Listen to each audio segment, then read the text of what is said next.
하나님께서 우리에게 주신 말씀은 요한복음 4장 19절부터 24절 말씀입니다. 이제 봉독합니다. 하나님의 말씀을 경청하십시오. 여자가 이르되 주여 내가 보니 선지자로소이다.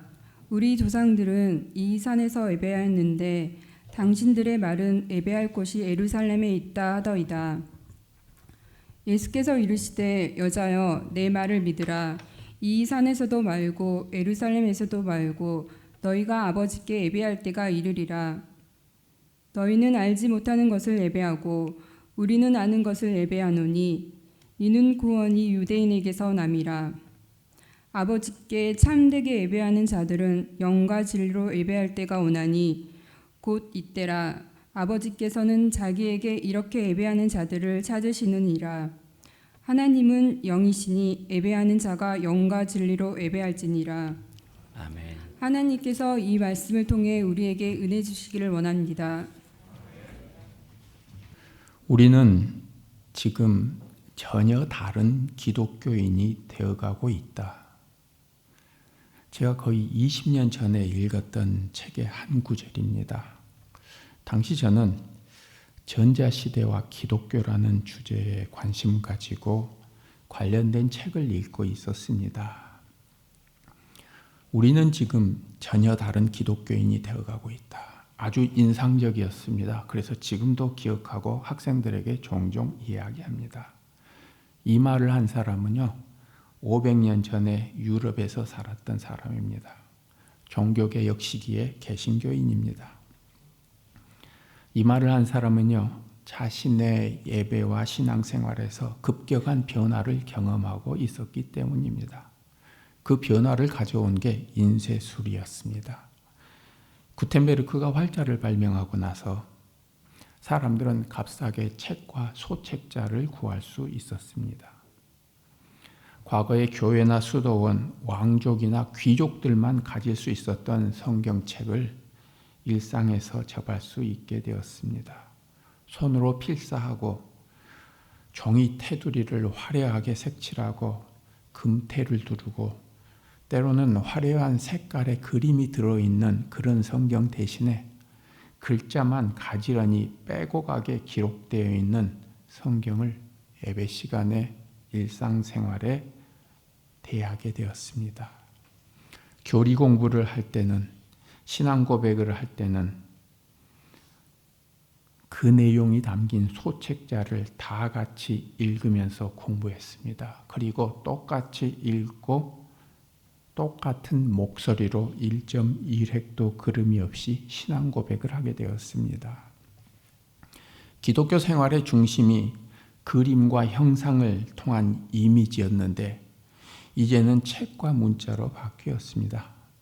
기독교 신앙생활은 이미지를 느끼는 대신에 긴 설명을 통해서 전달되는 교리교육을 통해 이루어졌습니다. 미디어가 바뀌면서요, 신앙생활과 신앙생활의 매체가 바뀌면서 기독교인의 신앙생활의 모습도 바뀌었습니다. 그 변화의 한가운데서 우리는 지금 전혀 다른 기독교인이 되어가고 있다고 기록한 겁니다. 저는 500년 전에 한 기독교인이 경험하고 고백하고 기록했던 것을 지금 경험하고 있습니다. 저는 지금 전혀 다른 기독교인이 되어가고 있습니다. 전통 속에서 형성되고 제가 나면서부터 익숙한 신앙의 형식과는 전혀 다른 신앙의 형식을 경험하고 있기 때문입니다. 꼭 신앙생활에만 한정된 것은 아닙니다. 삶의 대부분이 변화를 경험하고 있습니다. 그런데 이 변화는 제가 요청해서 또는 제가 주체적으로 결정해서 이루어진 게 아닙니다. 외부의 상황에 의해서 강요된 변화입니다. 신학대학에서 가르치는 목사인 저의 삶의 대부분은 강의와 예배와 학술활동과 모임입니다. 이 모든 것이 온라인으로 바뀌었습니다. 강의는 온라인 강의에 접하고 익숙해 있어서 문제가 없었습니다. 학술회의나 모임 역시 종종 온라인으로 진행했기 때문에 별 문제가 없었습니다. 그런데 예배를 온라인으로 드린다는 것은 참 힘들었습니다. 제가 비교적 제 세대에서는 온라인의 삶에 익숙한 사람 중에 하나라고 생각하는데, 그렇지 못한 우리 세대의 사람들, 우리 시대의 사람들이 얼마나 예배를 온라인으로 드리는 게 힘들었을까 생각만 해도 가슴이 먹먹합니다. 일종의 신앙생활의 극한을 경험하고 있습니다. 그런데 사람들이 극한 상황에 처하게 되면 평소에 드러나지 않는 민낯, 생얼굴이 드러나는 경우가 있습니다. 그렇지만 반대로 극한 상황에서 평소에 드러나지 않는 그 사람의 품위와 품격이 드러날 수도 있습니다. 개인만 그런 것은 아닙니다. 집단이나 조직도 마찬가지입니다. 한국의 그리스도인이나 한국의 교회도 마찬가지입니다. 민낯을 보여줄 것인가, 품위와 품격을 보여줄 것인가, 우리들 앞에 놓여 있는 갈림길입니다. 온라인 예배라는 예배 형식의 변화를 가져왔습니다. 주일날 예배당에서 예배드리지 못하고 집에서 인터넷을 통해서 예배드리는 것은 이전에 경험하지 못한 새로운 상황입니다. 온라인 예배가 가능하냐? 이것이 옳은 것인가? 이것부터 온라인 성찬식, 온라인 세례식까지 신앙과 관련된 여러 가지 논의가 진행 중입니다. 이런 상황에서 질문 하나를 던집니다. 뭐가 중한데? 오늘은 우리들의 신앙생활에서 교회와 기독교 신앙에서 먼저 생각해야 하는 것을 다시 되돌아보고자 합니다. 늘 그렇게 당연하게 드리던 예배의 모습을 더 이상 계속할 수 없는 상황에서 과거의 경험을 살펴보면서 신앙의 근원에 대한 하나님의 뜻을 새겨보고자 합니다. 오늘 본문은 예수님과 사마리아 여인의 대화입니다. 너무나 많이 알려진 이야기입니다. 구체적인 내용의 설명이나 주석이 필요 없을 거라고 생각합니다. 오늘 이 본문의 배경과 역사를 중심으로 예배의 형식과 방식에서 변화를 경험하는 우리의 모습을 살펴보고자 합니다. 어디서 예배를 드려야 할까요? 사마리아 여인의 질문 핵심입니다. 하나님이 영이시니 영과 진실로 예배를 드려야 할 거다. 예수님의 대답입니다. 동문서답 같습니다. 예배의 장소에 대한 질문에 대해서 예배하는 대상과 예배하는 태도를 이야기하기 때문입니다. 대화의 배경을 살펴보면 이렇습니다. 그리심산과 예루살렘 어디에서 예배를 드려야 할까요? 그리심산과 시온산 어디에서 예배를 드려야 할까요? 이 질문의 배경에는 사마리아와 유대 사이의 정통성, 주도권, 혐오와 증오, 편견이 다 깔려 있습니다. 이스라엘 사람들에게는 예배를 마음대로 드리지 못한 슬픈 경험이 있습니다. 환경의 변화로 인해서 예배의 변화를 강요받은 경험이 있습니다. 예배를 마음대로 드리지 못한 기억은 바벨론 유배까지 거슬러 올라갑니다. 솔로몬이 죽은 다음에 이스라엘은 북쪽 이스라엘과 남쪽 유다로 나라가 두 동강이가 납니다. 북쪽 이스라엘은 일찍이 아수르에 의해서 멸망하고요. 아수르에 의해서 멸망한 이스라엘은 이방인들과 함께 거주하게 되었습니다. 이후 남쪽 유다는 바벨론에 망했습니다. 예루살렘 성전이 파괴되고 유다의 지도층들은 포로가 되어서 바벨론으로 끌려갔습니다. 이들은 바벨론 강가에서 슬픈 노래를 불렀습니다. 시편 137편의 전반부는 이들의 슬픔을 노래한 시입니다. 우리가 강변 거기에 앉아서 시온을 기억하며 울었도다. 더 이상 거룩한 성전에서 예배를 드릴 수 없게 된 것, 더 이상 거룩한 땅을 밟을 수 없는 것이 슬퍼서 울었다고 합니다. 이스라엘 공동체가 본래 있어야 할 자리인 시온에 있지 못해서 큰 소리로 울었습니다. 원어를 보면은 방성대곡했다고 합니다. 노예로 끌려갔으니 도시에 거주하지도 못하고 운하 건설에 동원되어 한 곳에 모이지도 못해서 흩어진 곳에서 강변에서 모여서 시온을 그리워하면서 울었습니다. 바벨론 포로로서 이스라엘의 삶은 이전과는 전혀 다른 삶이 되었습니다. 예루살렘 성전이 무너지면서 성전 애식은 없어졌습니다. 이들은 대신 시나고그라고 불리는 회당에 모여서 예배를 드렸습니다. 그리고 히브리 성서, 우리가 말하는 구약을 공부하고 친교했습니다. 더 이상 제사장들이 예배를 인도할 수 없게 되자 서기관들이 성서를 베끼고 연구하게 되고 이들이 유대교 신학자가 되었습니다. 안식일이 강조되기 시작했습니다. 시온의 예루살렘 성전이라는 거룩한 장소가 사라진 뒤에 율법에 대한 강조가 더욱더 강화되었습니다. 거룩한 장소, 거룩한 공간이 사라진 뒤에 안식일, 거룩한 시간이 대치되었습니다. 이렇게 바벨론 포로기의 율법 중심의 유대교가 체계화되었습니다. 회당과 서기관, 율법과 안식일이 새로운 유대교의 핵심입니다.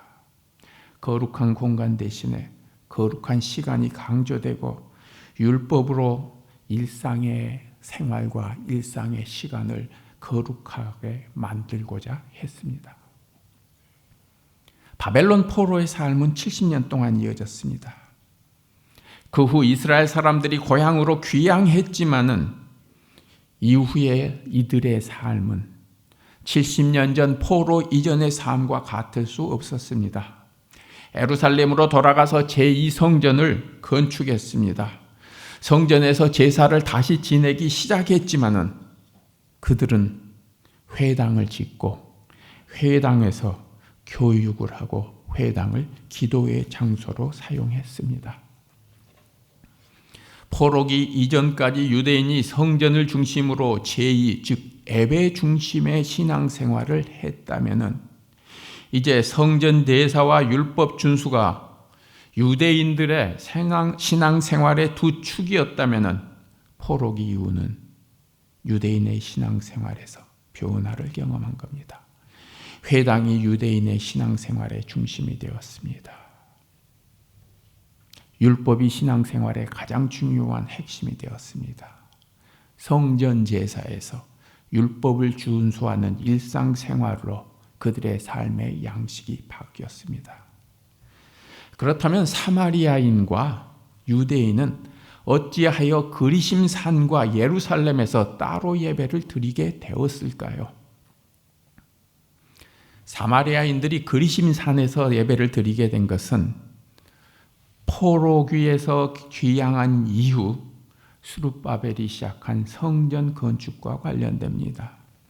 스룹바벨은 BC 537년에 바벨론에서 돌아옵니다. 그래서 성전을 재건하고자 합니다. 이때 사마리아인들이 스룹바벨에게 가서 우리도 성전을 재건하는데 함께 참여하고 싶다고 요청을 합니다. 그런데 스룹바벨은 어떻게 이방인들과 섞여 산 유대인들의 정통성을 혼탁케 한 사마리아 사람들이 감히 성전 재건에 함께 하느냐고 그들의 요구를 거절했습니다. 갈등이 시작되었습니다. 그래서 성전 재건에 참여하지 못하게 된 사마리아인들은 BC 315년에 그리심산에서 자신들만의 성전을 세웠습니다. 이후 약 200년 동안 예루살렘 성전과 그리심산 성전이 함께했습니다. 유대인들은 예루살렘 성전에서, 사마리아인들은 그리심산 성전에서 예배를 드렸습니다. 그러다가 BC 128년 유대의 히스모니안 왕조의 히르카누스가 그리심산 성전을 파괴합니다. 그래서 그 이후에 그리심산 성전은 더 이상 존재하지 않습니다. 그렇지만은 사마리아인들은 그리심산을 모세가 이스라엘 향해 율법을 낭독해서 하나님께서 이스라엘에게 축복을 선포한 산이라고 믿고 있었기 때문에 여전히 그리심 산에서 자신들의 기도 처소로 삼았습니다. 이들을 보고 나서 유대인들은 여전히 사마리아인들을 배척했습니다. 이들은 이방인과 이방 종교와 함께하는 존재들이다 라고 얘기합니다. 오늘 본문에서 22절과 23절의 구절은 이런 배경이 깔려 있습니다. 사마리아인들은 모세 오경만을 성경으로 받아들였습니다. 애언서나 역사서나 시편 등의 성경을 성경으로 인정하지 않고 무시했습니다. 성경에 이스라엘 사람들이 볼 때, 유대 사람들이 볼 때 성경의 한쪽만을 보니 이들이 하나님을 제대로 알지 못한다고 비난을 했습니다. 하나님을 제대로 알지 못하니 하나님에 대한 예배를 제대로 드리지 못한다고 얘기했습니다.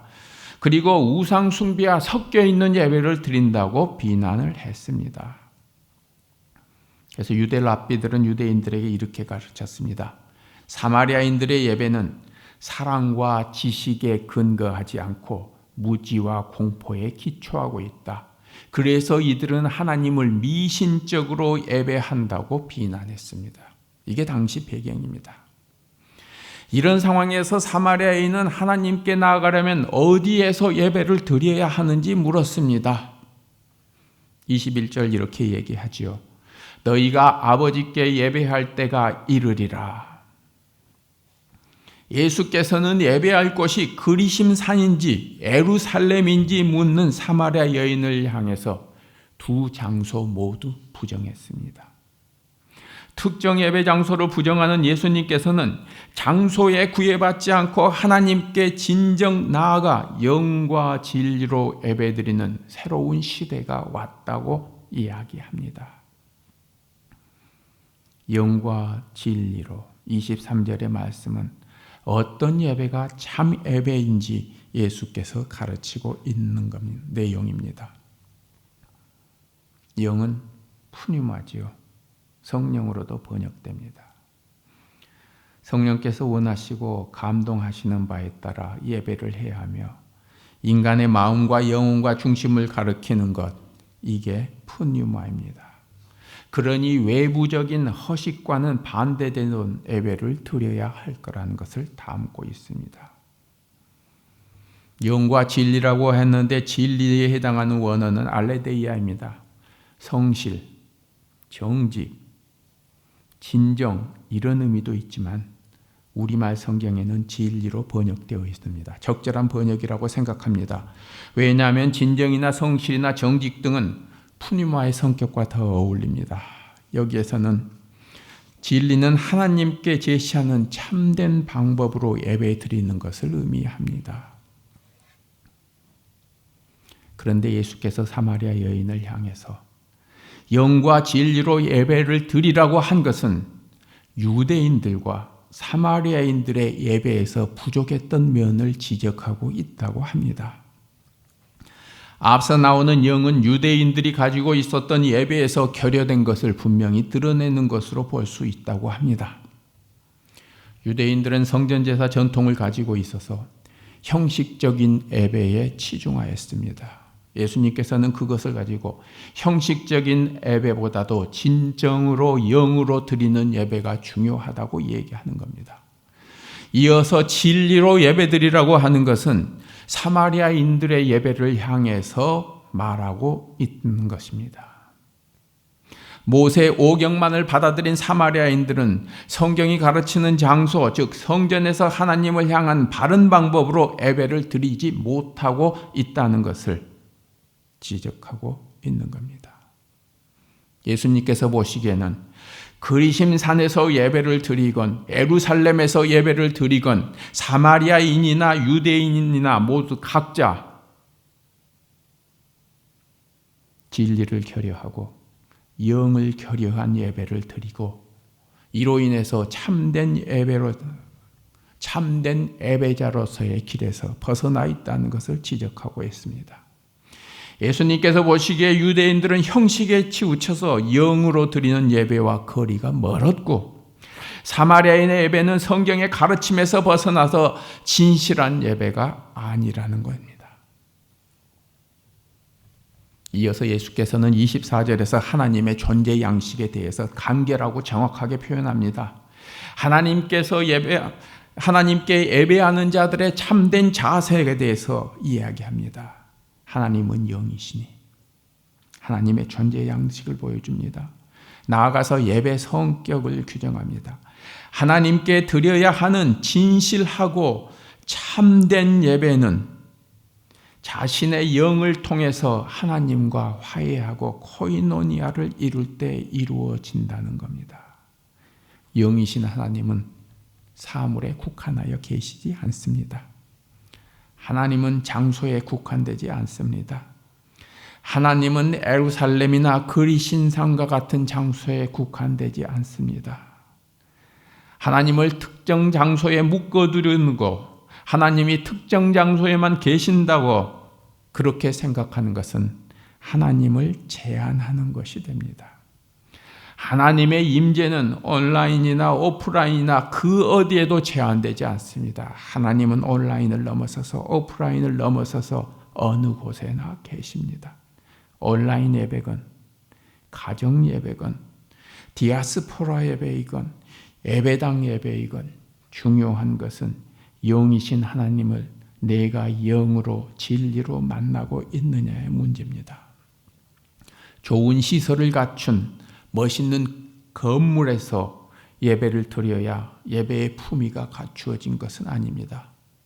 구약 성경의 곳곳에서는 하나님께서는 잘 준비된 제사와 잘 준비된 예물, 잘 준비된 예배 순서를 있었음에도 불구하고 그것들을 역겨워한다는 내용들이 종종 나옵니다.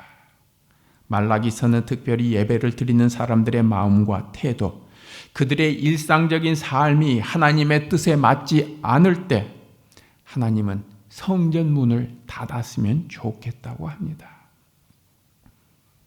영이신 하나님께 예배하는 것, 영과 진리로 사람이 예배하는 것에는 하나님과 예배자의 영적 거리의 문제라고 생각합니다.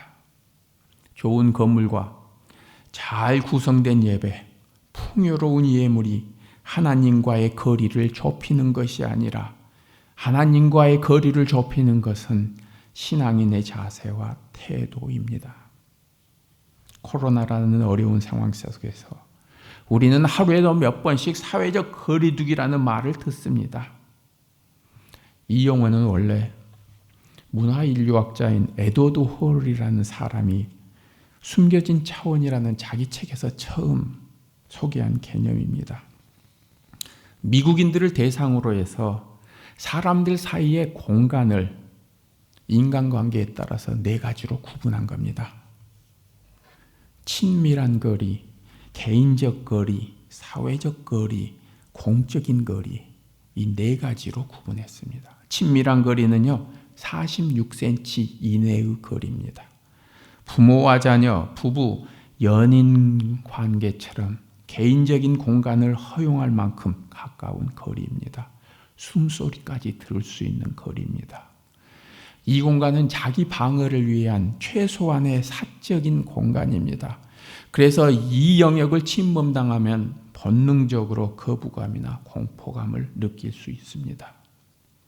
개인적인 거리는 46cm에서 120cm까지 해당합니다. 양팔을 벌려서 원을 그렸을 때 만들어지는 거리 정도입니다. 이것을 기준으로 격식과 비격식이 나뉘어집니다. 여기에서 멀어지면 친밀감이 떨어지고요. 더 가까워지면 긴장감이 높아집니다. 사회적 거리는 120cm에서 360cm까지입니다. 우리가 일반적으로 사회생활을 할 때 유지하는 거리입니다. 업무상 사람들을 만날 때 지키는 거리가 여기에 포함됩니다. 사생활을 침범하지 않으면서도 적당히 안정감을 느끼는 거리입니다. 4번째는 공적인 거리입니다. 360cm, 3.6m 이상, 어떤 사람들은 이게 7.5m까지 해당한다고 얘기합니다. 무대 공연이나요, 연설, 또 제가 하고 있는 이 설교단상, 이런 공간에서의 거리입니다. 말하는 사람과 듣는 사람 떨어져 있는 거리입니다. 코로나 바이러스는 우리에게 사람과 사람 사이의 사회적 거리를 지키라고 합니다. 그래서 우리는 지금도 사회적 거리만큼 물리적으로 거리두기를 하고 있습니다. 그렇다면 하나님께 예배드리는 사람들에게 요구되는 그런 거리두기는 도대체 무엇일까요? 영과 진리로 드리는 예배는, 예수께서 가르쳐 주셨던 예배는 이러한 거리두기에서 어디에 해당할까요? 우리가 드리는 예배는 하나님과 친밀한 거리 안에 있을 거라고 생각합니다. 숨소리를 들을 수 있는 거리, 부모나 자녀 사이의 거리, 부부 사이의 거리, 연인 사이의 거리, 그 친밀한 거리라고 생각합니다. 우리의 숨소리를 들으시는 하나님, 하나님의 미지한 음성을 들을 수 있는 그 거리 안에서 영과 진리로 예배가 드려져야 할 거라고 생각합니다. 그런데 이렇게 친밀한 거리에서 드리는 예배는 거룩한 시간이나 거룩한 공간에 제한되지 않습니다. 영이신 하나님이 장소에 제한되지 않는다면 그분은 시간에도 제한되지 않습니다. 영과 진리로 드리는 예배가 하나님이 거룩한 공간, 특정 장소에 제한되기보다는 우리의 삶의 공간 전부에 임재한다는 사실을 깨닫게 합니다. 거룩한 시간, 특정한 시간에 제한되기보다 우리의 일상 삶의 전부에 함께 임재한다는 사실을 깨우칩니다. 지금 우리는 전혀 다른 기독교인이 되어가고 있습니다. 비록 코로나 바이러스로 인한 강요된 변화를 경험하지만은 이것은 온전한 예배가 무엇인지, 온전한 신앙이 무엇인지를 다시 돌아보는 계기가 되고 있습니다. 거룩한 장소에서 내 신앙이 드러나는 것이 아니라, 거룩한 시간에 내 신앙이 제한되는 것이 아니라, 내 일상의 삶의 공간을, 내 일상의 삶의 시간을 거룩하게 드러내도록 할 것을 요청받고 있습니다. 신앙인의 삶 자체가 우리의 일상의 삶이 예배가 될 때 그 삶에서 신앙인의 품격이 드러날 겁니다. 교회에서 드리는 예배, 가정에서 드리는 예배, 온라인으로 드리는 예배, 디아스포라 예배, 직장에서 드리는 예배, 일상 예배, 그 모든 예배에서 우리의 예배의 품위가 드러나고 일상의 삶에서 우리 신앙의 품격이 드러나기를 소망합니다. 기도드리겠습니다. 하나님, 위기와 환난 가운데 하나님께서 깨우치시는 신앙의 본질이 무엇인가를 배우기를 원하고 그대로 살아가기를 원합니다. 그러한 복을 통해서 우리들이 온전한 그리스도인, 온전한 교회를 드러내고 하나님의 영광 확산시킬 수 있는 저희 되게 하여 주시옵소서. 감사드리며 예수님의 이름으로 기도하옵나이다. 아멘.